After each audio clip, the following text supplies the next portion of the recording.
This is the recap with KU. Feels light. That's all I got.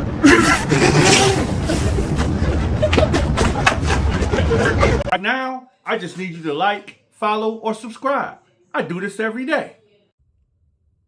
Effective Church is sowing this seed of $1,000 plus $235 and receiving the blessings to come to all that participated. Now that's only $1,200. Yes.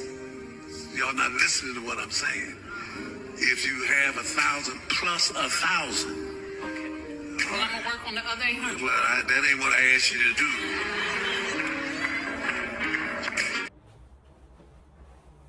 do. Yo, what's up, everybody? It's your man KU. I'm in the building with the recap, and this is my co-host Blue Magic. You know what I'm saying? He likes to co-host every now and then. So, man, it seems that Marvin Winans got the internet in a frenzy, man, right now. Marvin Winans is currently facing criticism after a recent incident during a church service when he scolded a church member for not meeting a requested donation amount. Some of the key points of this situation is the Winans confronted a churchgoer who donated.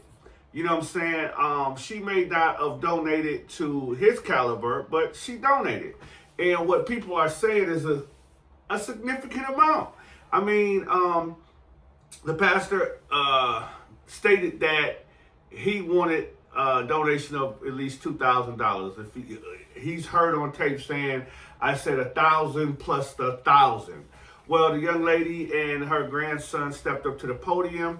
They pledged $1,235, where he began to say, you're not listening. As to say, this is not enough money.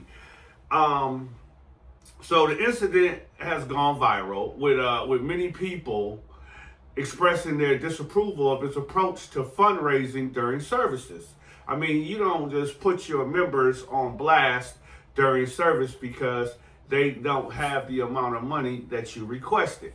The media coverage has, taken over on the internet with various news outlets, including like Yahoo and Atlanta Black Star, have reported on the situation, highlighting the fact that his situation has caused tension among the church-going community.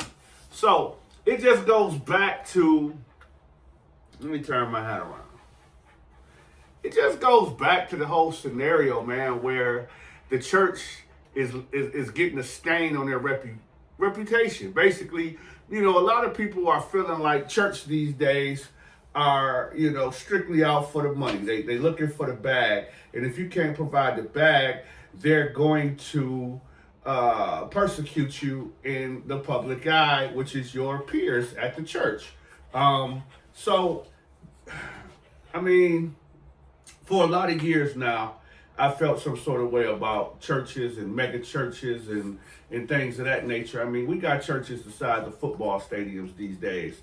You got pastors that's bringing in millions and millions and millions of dollars and leading lavish lifestyles. And I know, I don't want to touch too much on it because I don't dive into politics. I don't dive into religion.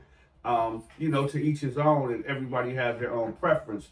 But for me, I strayed away from being inside the building. That doesn't mean I don't pray, and that doesn't mean I don't believe in God, because I do both.